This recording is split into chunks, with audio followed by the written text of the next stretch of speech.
L'operazione Laguna Reset è tutt'altro che alla fine. Le Fiamme Gialle continuano le indagini ed i controlli contro la pesca abusiva di vongole. E sul mercato ittico si apre uno squarcio senza precedenti. Altri blitz nelle ultime ore hanno portato a scoprire un traffico illecito di mitili oltre ad un'ulteriore quantità di vongole pescate di frodo. I finanzieri del reparto operativo aeronavale di Venezia, nel corso dell'operazione di sequestro di 3 ditte di commercializzazione di vongole disposto dall'autorità giudiziaria, hanno scoperto ingenti quantitativi di prodotto non tracciato e tra vongole e mitili ora sono spuntati quintali di ostiche prive di alcuna etichettatura. La merce ovviamente è stata sequestrata.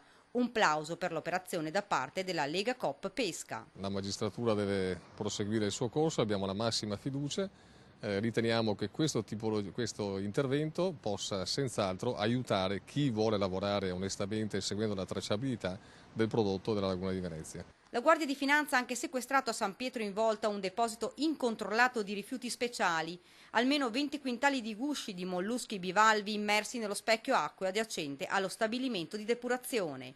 Insomma, una vera discarica. Ricordiamo che l'operazione contro la pesca abusiva di vongole ha portato a 24 arresti, 16 obblighi di dimora, 162 indagati.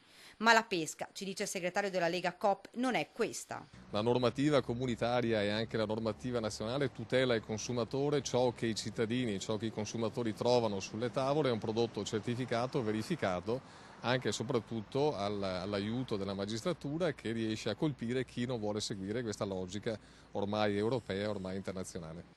Una pulizia che ci voleva, commenta Gottardo, sia per salvaguardare la salute dei consumatori, sia per tutelare la concorrenza leale.